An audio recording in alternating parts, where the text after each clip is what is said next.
pas répondu à son invitation de vous asseoir pour plancher sur une éventuelle fusion entre la CAQ et le PQ. Pourquoi vous y avez pas répondu? Il y a des gens comme ça auxquels c'est mieux de pas répondre. Ah oui?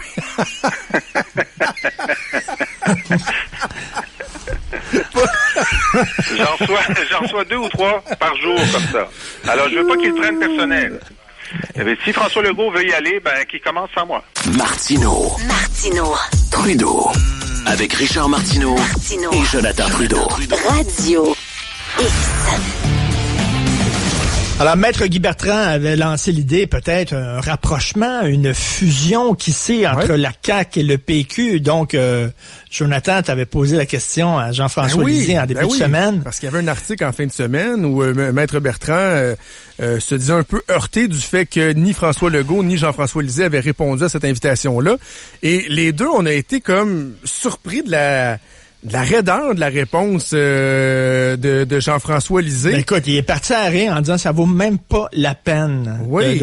Non seulement l'opinion, cette opinion-là ne vaut même pas la peine d'y répondre, mais l'homme qui l'émet, ça vaut même pas la peine de lui parler. Oui. Fait qu'il remettait en question Maître Guy Bertrand lui-même. Il est avec nous, Maître Guy Bertrand. Je pense qu'il n'est pas de bonne humeur. Qu'est-ce que vous en pensez, Maître Bertrand? Bonjour, Richard. Bonjour. Jonathan. Merci de m'avoir reçu. Effectivement, j'ai été heurté. Ce matin, avant de venir vous voir, j'ai fait jouer cet extrait parce que ça m'a été envoyé par Facebook cette nuit. Puis ce matin, j'ouvrais pas ça. Mais tout à coup, les gens parlaient de mépris. Maître Bertrand, vous avez été méprisé. Et quand j'ai entendu ça, je le croyais pas. Et je l'ai fait entendre à ma fille qui est directrice générale de mon cabinet, Dominique, et je l'ai fait entendre à des avocats du bureau ce matin. Et ils étaient sidérés que quelqu'un qui se veut un rassembleur soit aussi méprisant pour quelqu'un qui a travaillé toute sa vie, qui a fondé le Parti québécois avec moi, avec M. Lévesque, à ma résidence. J'ai été un de ceux qui le rapprochait à Gilles Grégoire. Il n'y avait aucun atome crochu. Je connaissais bien M. Grégoire. Je connaissais bien, évidemment, Bourgault aussi. J'ai joué un rôle. J'étais candidat au leadership du PQ. J'ai été l'avocat personnel de René Lévesque dans une poursuite contre la presse où il était accusé d'avoir menti à l'Assemblée nationale. Et j'ai été dans toutes les grandes causes socio-communautaires. Bon, qu'on n'aime pas Guy Bertrand, on s'en fout. Mais ce qu'il y avait dans ça, Richard, c'est une idée qui venait de nos 2000 membres. En passant, là, en 6 mois, on a fondé un réseau, un mouvement. On a décidé de jouer dans l'ombre, de ne pas être publicisé. Et c'est très sérieux. On a des gens de toutes les tendances. Et ces gens-là nous font confiance. Puis quand j'ai proposé cette idée, avant d'aller éventuellement, parce qu'il y en a où on ne se cachera pas qu'ils veulent la fondation d'un nouveau parti, pour tous les orphelins qu'il y a actuellement, mais j'ai dit non, c'est notre devoir. Moi, j'ai 79 ans. C'est mon devoir de jouer un rôle un peu de médiateur. Je connais bien les deux, et M. Legault. J'ai dit, je vais leur proposer des choses. Mais expliquez-nous comment ça parce que, oui, parce qu'il y a un parti qui est fédéraliste. C'est ça. Et vraiment, puis l'autre parti est souverainiste. Déjà, dès le départ, c'est l'huile puis de l'eau, là, ça fonctionne pas, là. Non, voici pourquoi ça peut fonctionner dans l'intérêt supérieur de la nation. Quand on prête serment, leur serment d'office, c'est d'être loyal au peuple québécois avant leur parti. C'est ça le gros problème. Bon. Alors, j'ai proposé un peu comme on fait en cours quand on négocie. Où sont les consensus? Premièrement, vous êtes 2 partis nationalistes. Deuxièmement, vous êtes 2 partis qui veulent pas faire l'indépendance pour 4 ans. Troisièmement, vous, M. Lisée, acceptez que c'est honorable que M. Legault se dise capable d'aller chercher les pouvoirs en matière d'immigration et en matière de langue auprès de l'autorité fédérale. Même si, comme constitutionnaliste, je sais qu'il va échouer, mais il veut réessayer ce que M. Bourassa a essayé. Il veut faire ce que Daniel Johnson père, où j'ai été son conseiller à 25 ans, voulait faire, l'égalité ou l'indépendance. En d'autres mots, contrôle complet de l'immigration, plus de multiculturalisme. On contrôle, on peut décider que demain matin, il n'y aura plus de propagande religieuse dans la fonction publique. Alors vous, M. Lisée, vous pouvez pas être contre cette proposition-là de M. Legault. Dernier point. Non, mais pourquoi le fédéral nous donnerait ce cadeau-là? Ça, c'est une autre chose. On peut. Ils n'ont rien à gagner là-dedans. Non. Hein? Écoutez, je suis convaincu. D'ailleurs, dans la requête, je le disais, que ces chances de succès sont nulles. Mais d'un autre côté, il a le droit d'essayer. C'est pour ça que s'ils font une coalition, M. Legault sera le premier chef du gouvernement. Puis au bout d'un an, si la réponse est négative, ou 3 semaines plus tard, à ce moment-là, il doit céder son siège, comme ça se fait en Israël, ça se fait ailleurs, à M. Lisée. Et là, ils pourront mettre ensemble le projet Liberté-Nation, qui vise à donner le pouvoir aux régions, faire comme comme en Autriche, en Suisse, en Allemagne, aux États-Unis. Vraiment, une réforme complète. Mais en même temps, Maître Bertrand, vous vouliez jouer le rôle de médiateur dans cette tentative de rapprochement-là. Il me semble que médiateur doit être objectif. Un médiateur ne doit pas s'asseoir à la table avec les deux parties en disant « Toi, je le sais que ça marchera pas ce que tu veux avoir, mais venez s'asseoir, on va discuter ensemble. » Parce que dans le fond, vous nous dites « François Legault, on l'enverrait à l'abattoir en disant « Ça fonctionnera pas ce que tu vas faire, mais vas-y, là, va te ridiculiser un peu, puis après ça, on passera à d'autres choses. » Non, c'est parce que dans la prémisse, je disais que de toute façon, vous prendrez jamais le pouvoir. Ni vous, M. Lisée, ni vous, M. Legault. En ce moment, c'est pas mal ça, effectivement. Puis j'avais les dernières statistiques, là, j'ai quelqu'un qui travaille sur les... C'est ça, il est indélogeable. Le Parti libéral est indélogeable. Alors, fait que la seule façon, là, c'est soit que le PQ s'allie avec Québec solidaire ou alors avec la CAQ, c'est ça vous dites? Québec solidaire, on a fait les calculs, c'est la perte totale. Même le PQ va perdre beaucoup de ses membres. Nous, on le voit par les gens qui viennent chez nous, de toutes les tendances, puis il y en a évidemment beaucoup de péquistes qui veulent rien savoir de la gauche. Donc, c'est voué à l'échec, c'est fini. Et nous, on trouvait que ça avait de l'allure autant pour M. Legault, autant que pour M. Lisée, qu'on en finisse une fois pour toutes, puis on proposait quelque chose qui est autre que de la politique budgétaire. Là, les 4 partis vont s'amuser, on coupe ici pour donner là. Nous, on dit non. Ce qu'on fait, c'est qu'on refonde le Québec, c'est unique au monde. Ça fait 10 ans que je travaille sur ça, Richard. 10 ans. Puis ici, Jonathan, il peut les voir, là, j'ai 3 gros livres, des bouquins. J'avais une vingtaine de conseillers qui ont travaillé avec moi. On crée une fédération typiquement québécoise et on va chercher à peu près 20-25% de fédéralistes parce qu'on en a dans notre mouvement qui nous le dit. Nous, on aime le système fédéral parce que on met pas nos œufs dans le même panier. Ce qu'on a essayé avec M. Lévesque en 1970, c'est sûr qu'on voulait un gouvernement unitaire où le Québec contrôle tout, mais ça a donné l'illusion que ce serait un pays péquiste. Et les gens n'en veulent pas de pays péquiste, ni d'un pays caquiste, ni d'un pays libéral, peu importe. Alors, l'indépendance qui, elle, est pure et noble et n'a pas de droite ni gauche, elle a été détruite par les vendeurs et les mauvais stratèges. Mais quand ils disent, là, quand François Legault ou Jean-François Lisée dit on veut se débarrasser des libéraux, ce que vous dites, c'est qu'ils veulent pas vraiment. Parce qu'ils s'ils voulaient vraiment se débarrasser des libéraux, ils feraient ce qu'ils doivent faire, c'est-à-dire s'allier. Ils n'ont pas le choix. Alors finalement, ils préfèrent rester chef de leur parti réciproque, de leur parti, mais perdre les prochaines élections plutôt que perdre un peu de souveraineté auprès de leur parti, mais déloger les libéraux. C'est ce que vous dites. C'est sûr que vous avez raison. Regardez, je donne l'exemple d'Israël où il y a des multiples partis, puis ils sont obligés de s'associer parfois avec le diable pour réussir à gouverner en Italie, partout. Faut se parler. Tu peux pas jouer le rôle de rassembleur quand tu dénigres puis tu méprises le président d'un mouvement puis ses membres. C'est du profond mépris puis c'est regrettable que Monsieur Lisée soit rendu. Puis quand il a dit à la fin, c'était du mépris aussi. Si Legault veut s'occuper de lui, qu'il s'en occupe, tu sais. Le mépris là, c'est un sentiment profond de quelqu'un qui est pas digne d'intérêt ou de quelque chose qui a pas d'intérêt.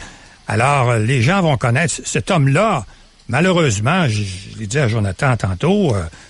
Ça me fait de la peine de dire ça, mais c'est le pire stratège que le PQ n'a jamais eu. Comment vous le trouvez? Le pire. Il perd tout le temps. On n'arrête pas de vanter son côté stratège. Vous dites que c'est le pire. C'est un verbomoteur. Oui. C'est un mauvais stratège. Regardez ce qu'il a fait avec Parizeau. Regardez ce qu'il a fait avec Lucien Bouchard, ce qu'il a fait avec Bernard Landry, ce qu'il a fait avec Mme Marois. Il perd tout le temps. Par contre, il est supérieurement intelligent. Il a un vocabulaire très, très, très, très enrichi. Et il est capable d'endormir tout le monde. Et hier, j'ai écouté votre émission, il vous endort. Ben, il y a 1000 idées par jour. L'affaire, c'est que demain, il peut y avoir 1000 idées qui contredisent les idées qu'il y a eu aujourd'hui. C'est ça l'affaire. Mais je pensais pas qu'il pouvait aller aussi loin que le mépris. Mais ce mépris-là, Maître Bertrand, vous heurte, vous touche, on le sent bien. Est-ce que c'est nouveau que le courant passe pas entre Jean-François Lisée et vous, ou ça date de longtemps? Ça date, écoutez, j'ai apporté avec moi quelques pages de ma biographie, mon autobiographie, ou biographie selon ce que l'auteur... Que vous êtes à rédiger, là. Vous êtes oui, à rédiger. Okay. Et si vous me permettez, je vais vous faire une primeur parce que je l'ai sur le cœur, puis je le dois à ma famille. Parce que toute ma vie, moi, j'ai 4 enfants, j'ai 9 petits-enfants, je n'ai fait que ça depuis l'âge de 25 ans, travailler pour faire du Québec autre chose qu'un pays insignifiant. Parce qu'on est déjà un pays, mais qui vit dans l'insignifiance totale parce que un peuple qui arrive pas à faire son indépendance tourne en rond. C'est ça, on est rendu là qu'on fait juste faire de la politique budgétaire. Alors, je vais vous lire, ça date de 1995, au moment du référendum. Permettrez si je fais un petit peu d'émotion, là. À la fin de l'automne 94, et plus particulièrement en janvier 95, j'avais acquis la conviction que le processus référendaire du gouvernement du Parti québécois était voué à l'échec pour 2 raisons, dont l'une portant sur l'éventuel départ des Nordiques. Je fais une pause. Ça, c'est sur ça dont je vais vous parler. J'ai immédiatement travaillé sur un plan en 2 volets que je voulais proposer à M. Parizeau. L'un de ces volets concernant des négociations à venir avec mon ami Maître Marcel Aubu, avec qui, comme conseiller de plusieurs joueurs de hockey des Nordiques, j'entretenais des relations privilégiées. Le directeur général était mon cousin, Maurice Filion. C'est alors que j'ai tenté à plusieurs reprises de parler à M. Parizeau, mais sans succès. Vous allez voir que ça se ressemble beaucoup. Sans succès. Puisque la garde rapprochée de M. Parizeau ne donnait pas suite à mes premières demandes de rencontre faites à l'automne 1994. Là, je sors du texte pour dire que j'ai pris le téléphone. J'étais bien accueilli, fantastique, comme toujours. Puis mon frère, en plus, était député. J'avais mes contacts. Alors, pas de problème, M. Bertrand. Oui, on va vous rappeler. Alors, quand j'ai pas de réponse, je continue ma lettre, j'ai pris l'initiative de lui écrire, de voir la lettre va être en annexe. Les mots, je cite dans la lettre, « Je voulais également vous entretenir d'un autre sujet dont il est question au 2e paragraphe de cette lettre concernant justement l'avenir des Nordiques. Je n'ai pas voulu identifier ce sujet dans la lettre parce que je me doutais que quelqu'un auprès de M. Parizeau ne voulait pas que je lui parle. » Malheureusement, même après la livraison de cette lettre, je n'ai pas pu le rencontrer ni m'entretenir avec lui. J'ai connu beaucoup plus tard l'identité de celui qui avait bloqué ma rencontre. Jean-François Lisée. Laissez-moi continuer, si vous me permettez. Comme membre fondateur du Parti québécois, comme candidat à la direction du Parti en 85, après le départ de M. Lévesque et comme militant sans relâche pour la cause de l'indépendance depuis 1963, je croyais avoir le droit de passer quelques minutes avec mon chef, M. Parizeau, pour lui expliquer le plan que j'avais préparé pour éviter de perdre le référendum et pour sauver les Nordiques, du moins empêcher leur départ pendant cette même année référendaire. Je savais que cet événement négatif entraînerait une grande morosité dans la région et serait néfaste pour le camp du oui. Il reste 2 paragraphes, puis après ça, on se parle. La rencontre souhaitée à l'automne 94 et en janvier 95 visait à me permettre à convaincre M. Parizeau et ses conseillers de Montréal, qu'on ne pouvait d'aucune façon espérer gagner le référendum en 95 si on laissait partir les Nordiques, qui se positionnaient comme les meilleurs ambassadeurs du Québec français en Amérique. Puis là, je vous dis ici ce que j'ai fait avec Marcel Aubu. Marcel, qui m'écoute aujourd'hui, merci. Avec Marcel, on a fait des choses extraordinaires. Et avec le président de l'époque de la Ligue nationale. Bon, premièrement, les joueurs le contrat français pour les joueurs de hockey. Première fois que ça arrivait. L'hymne national non bilingue. Tout était bilingue ici. On a dit, ça va être français seulement. Vous allez voir comment. Les annonces en français seulement dans le Colisée. Des parties de hockey. Préjugés favorables aux joueurs québécois à talent égal lors du repêchage. Fleur de lys sur le chandail et j'en passe. Dernier paragraphe. Lors de cette rencontre sollicitée, à l'automne 94, j'aurais voulu dire à M. Parizeau qu'on ne devait pas pour aucune considération laisser partir les Nordiques pendant l'année référendaire. Parce que nos Nordiques, comme on les appelait à l'époque, avaient permis au peuple québécois dans plusieurs régions de réaliser qu'il était devenu adulte, ce peuple, mature et capable de jouer dans la cour des grands en Amérique du Nord. C'est cette fierté, cette confiance et cette assurance en lui-même que le peuple québécois ne devait pas perdre en 95. Bref, on n'avait pas le droit, durant l'année référendaire, de courir le risque de perdre en même temps ce qu'on avait déjà, les Nordiques, et ce qu'on voulait avoir, le parachèvement d'un pays. Je lis pas mais vous savez qu'il y a des gens qui nous écoutent, Maître Bertrand, avec tout le respect qu'on vous doit, puis qui doivent se dire, il se prend pas pour un 7-up flat, là.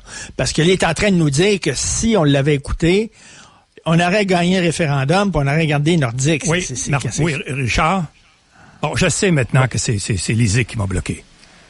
Bon, vous ne prenez pas mes sources d'information. C'est quand même gros ce qu'il a fait. C'est très gros parce que moi, j'avais une stratégie pour les Nordiques. Soit que je m'entende, parce que je le savais depuis le mois de novembre, alors que le public le suit en avril. Donc, je l'ai su avant tout le monde. Et comme Marcel était un ami, j'étais capable de négocier avec lui. Je voulais le dire à M. Parizeau. M. Parizeau a choisi André Jolicoeur pour négocier. Mais moi, je t'approche de lui. Mais, mieux que ça, j'avais préparé une procédure qui aurait fait retarder le départ des Nordiques. Ça aussi, c'est une primeur que je vous dis. J'ai rencontré une trentaine d'hommes d'affaires. On savait qu'il y avait une clause dans le contrat, lorsque Marcel a acheté les Nordiques, qui l'obligeait à offrir aux Québécois, avant de le passer aux étrangers, le Club des Nordiques. Donc, je me prends pas pour d'autres. Tout ce que je sais, c'est que toute ma vie, j'ai su quelle procédure prendre dans les grands dossiers. Dont celui, par exemple, contre la Ligue nationale, quand on a voulu repêcher Michel Goulet, qui était un premier choix, vous le savez, on l'a fait retarder jusqu'au 18e par une procédure d'injonction. J'ai pris une injonction, Richard, contre le gouvernement Bourassa pour obliger à construire un tunnel entre Grondines et Lobinière pour pas qu'on défigure le Saint-Laurent et puis, etc., etc. Mais Maître Bertrand, c'est quand même...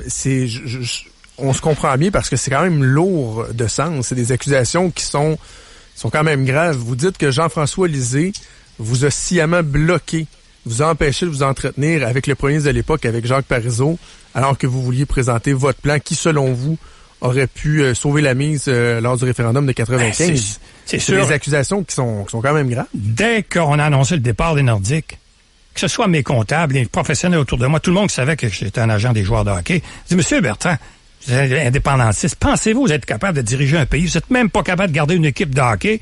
Nous étions montés au rang. On s'était gonflé le torse. Maintenant, on fait partie des grands. On joue contre Los Angeles, etc. Toronto, Montréal. Là, on nous réduit au rang des champions parmi les juniors, soit les Pee-Wee, puis le Rouge et Or, puis les Remparts. Donc, le sentiment. Et nous avons perdu le référendum. Je vous rappelle bien ceci, là. C'est important qu'on se retienne de ça parce qu'on dit que ça dépend des allophones, des anglophones. C'est faux. Tout le monde savait que les anglophones voteraient jamais oui, puis tout le monde savait que les allophones voteraient pas oui. Alors, on l'a perdu à Québec, dans la région ici. Le référendum a été perdu à 54 000 voix. Donc, ça prend 27 000 voix pour gagner. Et dans la région de Québec, ça a donné seulement 54 pour le oui, soit 240 000, puis le non, 201 000, 46. Donc, aller chercher 17 000, c'est-à-dire 27 000 voix dans la grande région. Mais pourquoi il vous avait bloqué, Jean-François Lisée? Qu'est-ce qu'il y a contre vous? Ça, écoutez, c'est pas seulement lui qui m'a bloqué. Lucien Bouchard, c'était mon ami. Quand Lucien Bouchard... Écoutez bien, rapidement, là. Je l'ai essayé au téléphone. J'envoie une première lettre en janvier à M. Parizeau. Il faut que je vous rencontre, j'ai quelque chose d'urgent. Il me répond pas. Je demande à mon frère Rosa, organise-moi ça. Il comprend pas, lui non plus. J'envoie une autre lettre plus tard, au mois de juin. Là, je lui ai dit, si vous faites pas quelque chose, moi, je sais que votre référendum est illégal sur le plan constitutionnel, puis je veux pas avoir l'armée dans les rues comme en 1970. Alors, je veux... Et là, j'envoie une copie de la mise en demeure. Il ne me répond pas non plus, ni le procureur général. Tous les procureurs généraux du Canada ont été mis en cause, plus celui du Canada. Ils m'ont tous répondu. Seulement Paul Bégin de Québec et M. Parizeau n'ont pas... Mais pire que ça, Richard, je sais que tu as envie de me poser une question. Même les avocats qui ont comparu en cours pour le procureur général m'ont jamais parlé. Et quand on a gagné la première manche, qui disait, oui, votre dossier est justiciable, c'est-à-dire vous pouvez le plaider, c'est pas politique, le juge Le Serre est resté estomaqué, les 8 avocats ont quitté le prétoire, je me suis retrouvé seul avec le juge d'un coup d'État. Jamais personne n'a voulu me téléphoner, me dire pourquoi, M. Bertrand? Parce que je leur aurais dit aussi que sur le plan constitutionnel, ils faisaient une erreur parce qu'une sécession... Oui. Je veux revenir là, sur le mépris dont, selon vous, a fait preuve Jean-François Lisée lors de l'entrevue qu'il nous a accordée. Vous savez, Monsieur Bertrand, Maître Bertrand, il y a eu une période où on avait l'impression que vous changiez d'idée concernant la souveraineté puis le fédéralisme à peu près à tous les mois. Des fois, vous étiez fédéraliste, des fois souverainiste, des fois... Il y avait même des jokes là-dessus. Chapelot, vous faisiez des caricatures de vous avec un nez de clown, etc. Vous êtes-tu enlevé un peu de crédibilité? Bon. C'est-tu à cause de ça, maintenant, que Jean-François Lisée dit, ça vaut même pas la peine d'y répondre à lui, voyons donc. C'est justement pour ça que je me suis laissé tenter pour aller sur Facebook. C'est pour enlever tout ce dénigrement qui est complètement faux. Je n'ai jamais été autre chose que Parti québécois jusqu'en 1995. J'ai jamais été quelqu'un qui adhérait à des partis. J'ai été un constitutionnaliste qui a livré un combat pour ses concitoyens parce que je savais qu'une sécession unilatérale causerait des dommages terribles au Québec et aux Maritimes. J'ai jamais changé d'idée. J'ai toujours été souverainiste, j'ai toujours été indépendantiste. mais j'étais contre la sécession unilatérale. Puis ça, je comprends le monde de pas avoir fait cette distinction-là. Sécession unilatérale, c'est l'armée dans les rues comme en 1970, puis vous regardez ce qui se passe.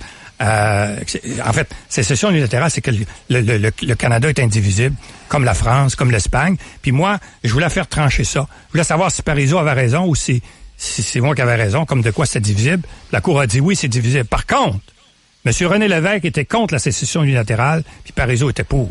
Alors, oui, j'ai voulu faire trancher ça, mais c'est pas vrai de dire que j'étais une journée indépendantiste puis le lendemain fédéraliste. Ça, c'est la rumeur, c'est quelque chose de complètement faux. Et je suis content que vous m'ayez posé la question parce que tout le monde autour de moi le sait que je suis un vigoureux partisan. Sauf que l'indépendance, comme on l'avait proposé à l'époque, n'arrivera jamais. C'est-à-dire un gouvernement unitaire qui va tout contrôler. Ça, j'ai compris ça. C'est 10 ans de réflexion. Et puis...